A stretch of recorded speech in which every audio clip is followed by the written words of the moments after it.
Boa tarde. Eu tenho mínimos minutos para falar de algo da máxima importância, que é Augusto de Campos e sua obra. Então, vou começar pelo óbvio, que todos enunciam, mas eu quero repetir. Que alegria e que honra para a UF recebê-lo em sua comunidade acadêmica. E que alegria e que honra para mim participar desta cerimônia de boas-vindas, pelo que eu agradeço muito aos organizadores. Mas como falar em tempo breve da obra de Augusto, tão ampla, tão multifacetada e ao mesmo tempo tão dotada de coerência, toda ela construída sob o signo de uma extrema exigência e apuro estéticos, e creio eu também exigência ética. Diante dessa paisagem em vasto movimento e interação, vou me contentar em apontar um par de traços, aqueles que pessoalmente mais me impressionam e encantam. O eixo dessa obra é, sem dúvida, a poesia, a palavra poética, mas essa palavra se desdobra, floresce em muitas maneiras de praticar, cultivar, conectar, traduzir, articular, inquirir, fabricar as formas e os sentidos do poético em várias dimensões, artefatos, canais, linguagens. A palavra poética, mas também o ouvido, o olho e o pensamento poéticos. A vocação da poesia em Augusto é ocupar os espaços insuspeitados da página e ultrapassá-la. Ir além, invenção e vanguarda, paideuma e após, pós-tudo e algo mais. Recusando o cansaço e a facilidade, vamos adiante, porque poesia é risco.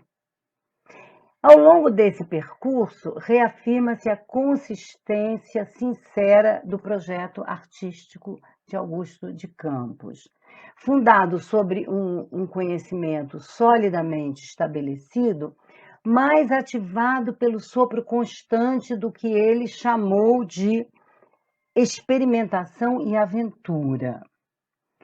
Com desprendimento, tenacidade e empenho afetivo, Augusto se manteve em toda a sua longa vida em atitude experimental e aventurosa diante da poesia. Levou adiante essa bandeira, ou melhor dizendo, levou adiante essa chama através das décadas, inclusive atravessando momentos de refluxo do conservadorismo poético que ele, cai lá, não deixou de assinalar. E também articulando em parcerias com artistas da sua própria ou de seguintes gerações, parcerias que lhe ajudaram a assegurar essa vigorosa e permanente atualidade.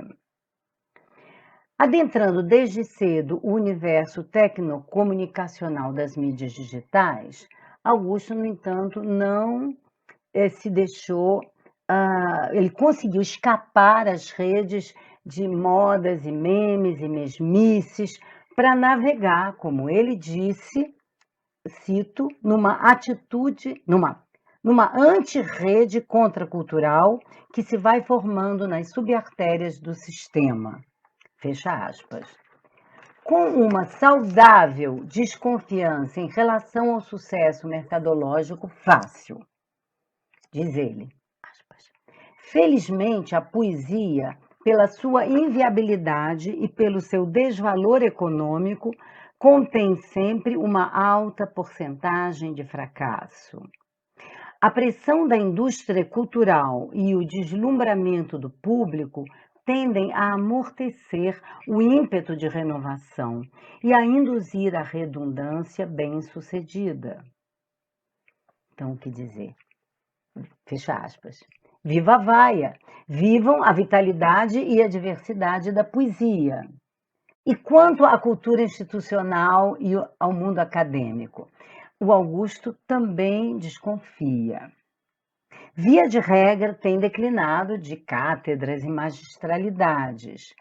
Ele já afirmou que nunca se sentiu vocacionado para ser professor. Aspas. Sempre gostei mais de aprender do que de ensinar. Faltam-me teatralidade, retórica. Sou muito introspectivo. No entanto, a sua produção se mostrou frequentemente compromissada com a difusão de saberes, ideias, estímulos artísticos e intelectuais. Com seus artigos, ensaios e traduções, ele contribuiu muito para divulgar experiências artísticas novas, às vezes antigas também, mas pouco conhecidas entre nós. Na divulgação de poesia e música de invenção, na análise e difusão de novas experiências estéticas, na tradução criativa, na exposição das suas próprias premissas e perspectivas de criação, Augusto sempre desenvolveu uma atividade que se pode chamar perfeitamente pedagógica. Enfim, nós sempre aprendemos muito com ele. E não ficamos só no campo das letras. Com desenvoltura, sensibilidade e erudição, Augusto atuou em outros domínios do poético, como a crítica de música popular e erudita, as incursões pelas artes visuais nos desdobramentos do concretismo, a tradução criativa, a exploração de outros suportes e dimensões para a fatura e comunicação poéticas. Artes parceiras, parcerias artísticas com outros criadores e outras linguagens. Haroldo de Campos e Décio Pignatari e outros no tempo do movimento concretista. Júlio Plaza, Moisés Baumstein, Caetano Veloso, Cid Campos. E também, a rigor, todos os autores que ele leu, comentou e traduziu para nós. Também fez parceria com eles. E nós, que há tanto tempo lemos, escutamos e contemplamos a obra de Augusto, que amamos essa obra pela sua capacidade de atiçar nosso prazer e nosso pensamento, nós amamos também a pessoa de Augusto. Essa pessoa, essa figura séria, sóbria, discreta, até meio, para mim, meio misteriosa. Essa figura que nos provoca respeito. E mais do que respeito, nos provoca a felicidade de reconhecer nele um poeta maior, um poeta nosso. Nós sabemos que Augusto nunca foi chegado aos critérios, a pensar as dimensões do poético pelas balizas da nacionalidade. Sabemos também que ele sempre evitou as armadilhas do deslumbramento, como mencionamos acima. Então, eu tenho de pedir a você, Augusto, que me perdoe por tomar a liberdade aqui de me declarar bastante deslumbrada.